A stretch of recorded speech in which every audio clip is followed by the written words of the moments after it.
This is Waterton Swiss Chalet, the Prince of Wales Hotel. Join me for 3 nights inside one of the most charming hotels in the Canadian Rockies, surrounded by a town with so much to offer and a chef that is curating a culinary experience truly fit for royalty.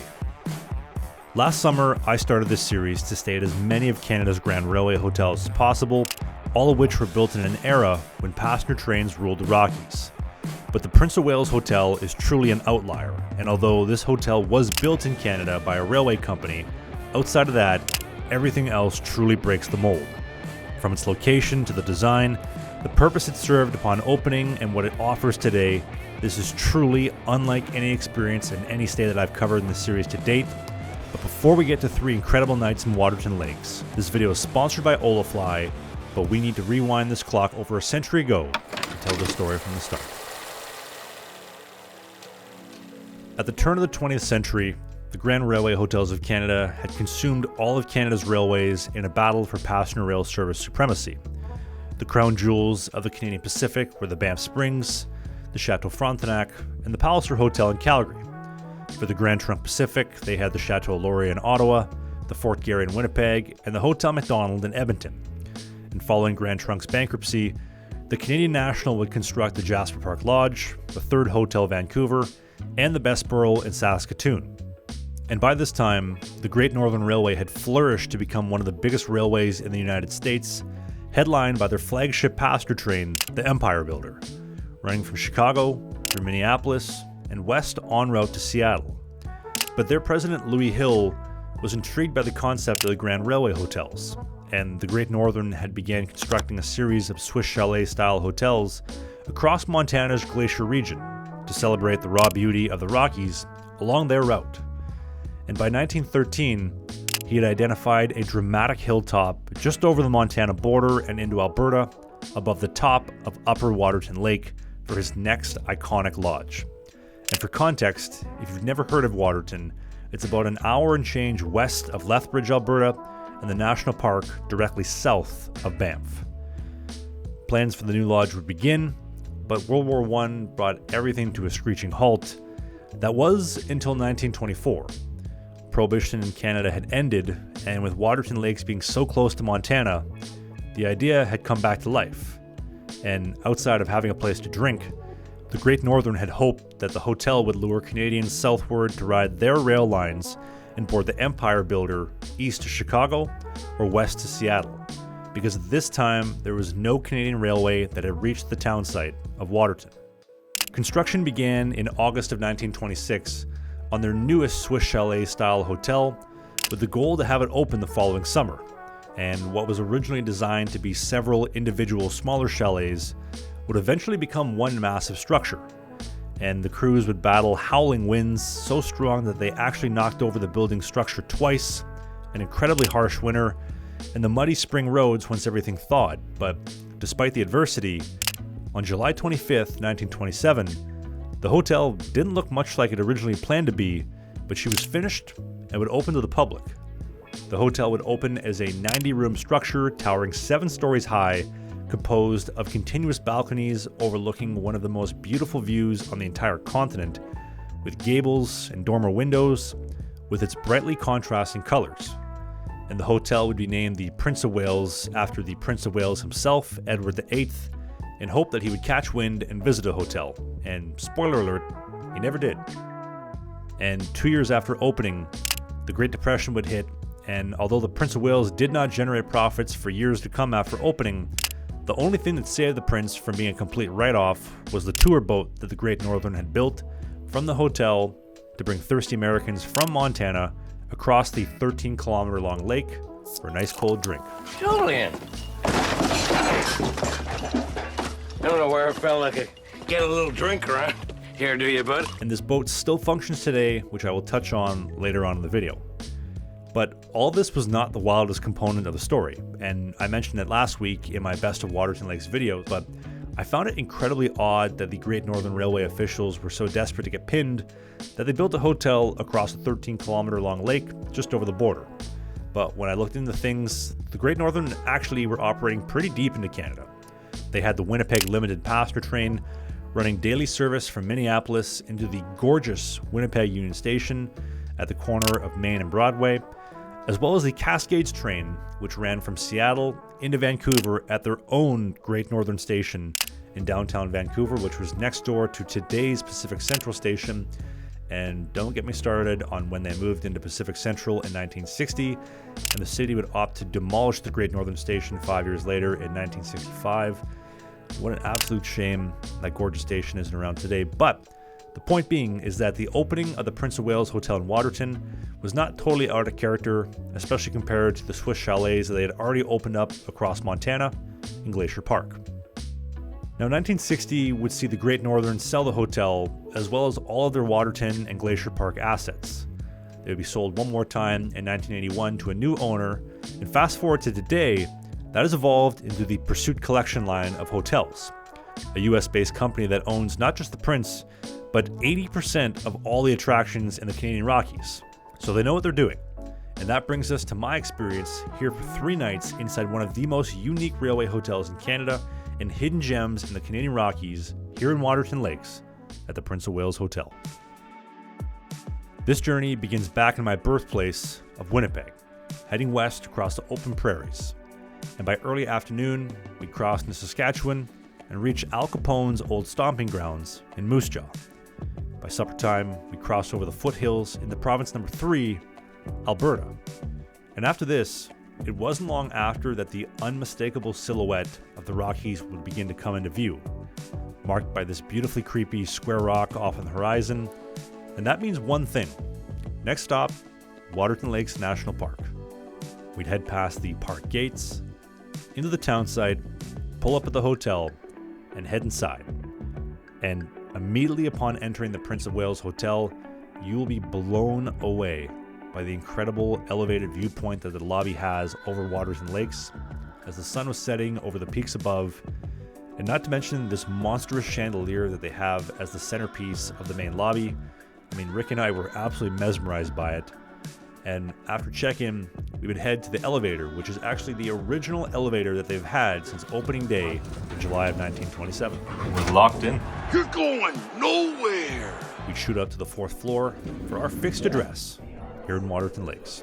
Physical keys, we used to tap in the door so keys. Old school, I still keep the key going. I think they just do it for the charm.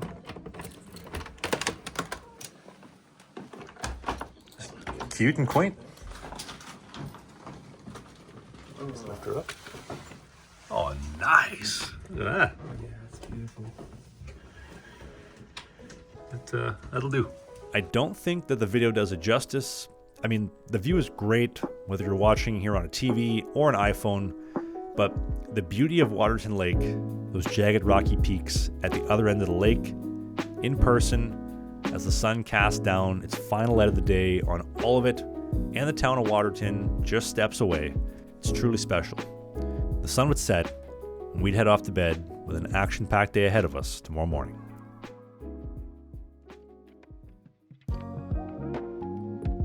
This morning, we got a gorgeous sunrise shining over the town, and considering that Waterton is literally on the eastern edge of the Rockies, with the prairies facing the backside, it makes for a spectacular sunrise setting. In the last video, I went in depth on some of the biggest hidden gems in Waterton and must-do activities that make the Prince of Wales not just an attraction, but the home for so many other amazing spots in town. And we started the day off at the Switchback Cafe, which is the most popular coffee shop in town. I opted for their new maple chai latte, and I'm not gonna lie, it was pretty good. And the building itself that we were in was actually the original gas station in town, which I thought was pretty cool to see how it has evolved over the years. And after that, Rick and I would head down towards the lake to take on those Waterton winds, which quite regularly reach upwards of 80 kilometers an hour. That wind is gonna be really hard. I'm now realizing it. This is Waterton Lake. This is the upper portion. Prince of Wales Hotel right there, where we are staying, and the wind around that corner is gonna be real tough. Seriously tough. The town itself almost shields the corner of the lake from those intense winds coming down the valley. But as we trek outwards and turn the corner towards the open water, the waves seriously pick up. And anytime I tried to stop and grab a photo of the landscapes, it was literally only a matter of seconds before I was facing sideways and taking water into my kayak. So we'd have to make a slight detour to take some water out of my boat, but kayaking on Waterton Lake was so much fun, a seriously good challenge. And speaking of adventures, if you are coming to Waterton or anywhere in Canada this summer, you're going to need some data and you're going to want today's video sponsor, Holafly. If you're stepping off a cruise ship in Canada this summer and you do not have data, well, you're going to feel it. And roaming with Canadian carriers will cost you an absolute arm and a leg, which is why I use Holafly to solve this dilemma. Holafly is a digital eSIM that gives you instant data as soon as you activate it. You install it before your trip, you activate it upon arrival, and it is that easy. Holafly works in over 200 destinations around the world. Most plans come with unlimited data, and in Canada, you only pay for what you need. And they even have a North American plan that covers Canada, the US, and Mexico, which is perfect for your cruises that hit multiple countries. And support is available 24/7 with actual real people with actual fast replies, so you know they have you covered. There's no roaming fees, no physical SIM card drama, and no panicking at the airport. And you can get a nice little discount right now on an Holafly eSIM for your next trip when you use the code TRAVIS at checkout. That is my name, TRAVIS, at checkout. And click that first link in the description to take advantage of those savings. And trust me, I've traveled a lot of places, and having an eSIM is an absolute game changer. You can thank me later, but for now, thank you to Holafly for sponsoring this video and making this series possible. There are so many great activities and adventures to do in the town of Waterton, one of them being the Bear's Hump hike, which is a short but steep 2-kilometer trail that gives you some amazing perspectives of the Prince of Wales Hotel and the entire landscapes that surround it. And when you hit the summit, 200 meters above town, you'll get that staple signature view of Waterton Lakes.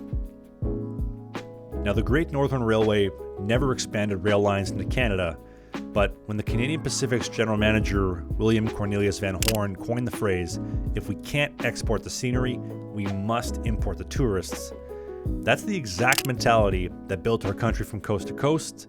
And regardless of the railway that built them, I've stayed at a lot of railway hotels in this series, but I don't think I've ever seen an attraction that was built by the railway for the hotel. But the Great Northern did exactly that here and is still in service today, and that is the Waterton Shoreline Cruise, which operates the oldest passenger ship still in service anywhere in Canada. It was built in 1927 by the Great Northern to import those thirsty Americans over the border. She seats 165 passengers and still honors the traditional colorway and logo of the railway that built her almost a century ago. The cruise itself heads around the lake towards open water and will follow the northern shoreline all the way up the 13-kilometer lake, which is also 500 feet deep at its deepest point, making it by far the deepest lake in the entire Canadian Rockies. And this is the exact same ride you got over a century ago. I can't recommend it enough, and an absolute must-do if you're visiting Waterton this summer.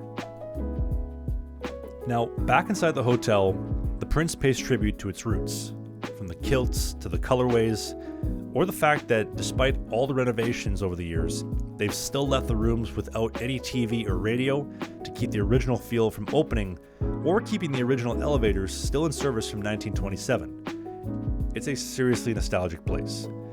And this here is Chef Daniel, and he spent the last 8 years here as the executive chef, and outside of having a top 1% office view in the world, Chef has cultivated something seriously impressive here.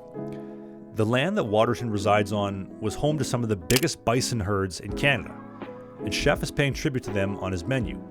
From a braised bison short rib on the dinner menu that is melt in your mouth tender, braised low and slow for 8 hours, and allowed to rest in its own juices before being served over top of German spätzle, seasonal veg, and crispy onions on top. And if you have followed this series, you know I have a seriously soft spot for an amazing short rib. But Chef does not stop there. He's putting on an absolute masterclass of Yorkshire pudding, topped high with that same pulled bison short rib meat, or the bison shepherd pie, which technically isn't a shepherd's pie without the lamb, so I guess does that make that a herd pie? I don't know. Somebody help me out in the comment section on that one, but that shepherd's pie was phenomenal.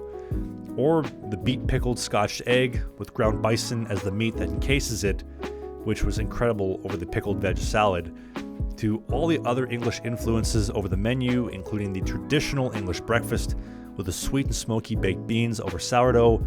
I mean, they even got avocado toast for all you hipsters watching this video, or a peach and gingerbread pudding French toast. The local bison are probably not overly stoked about being featured so strongly on his menu. Chef's menu is tight, it is focused, and it is done right, where pretty much everything coming out of this kitchen is scratch made. And when you consider that all of this is being served inside the spectacular, jaw-dropping Royal Stewart dining room, or the lobby where you can still take in that breathtaking view over Waterton Lakes at any hour of the day with a hot cup of joe or a hot meal, it's a truly special place and a location that just can't be beat. But look at the location! The town of Waterton is truly one of the best kept secrets in the Rockies, and I mean, that was the title of last week's video because I meant it. And the Prince of Wales isn't just a hotel, it's a lens through which enhances the entire experience. The architecture, the stories, the storms over the years, including a wildfire that came right up to the edge of the hotel and was saved by some seriously heroic firefighters and locals to preserve the hotel and the town. The food is outstanding, the history is truly one of a kind, and truly one of the last of its generation. I want to know, have you ever been to Waterton Lakes? Have you ever stayed at the Prince? Whatever it is, leave a comment in the comment section below because I would love to hear it and converse with you down there. And make sure you hit that subscribe button because the next video is going deep into the Rockies, a two-part series starting in Jasper National Park, highlighting some of the incredible gems nestled in the heart of the Northern Rockies, before we will head south, winding down the Icefields Parkway and into Canada's most popular national park in Banff for the best of the Canadian Rockies and an experience unlike any other. I want to give a huge thanks to Holafly for sponsoring this episode, and a huge thanks to you for watching. And I can't wait to see you in 2 weeks for the next episode in Jasper. I'll see you then.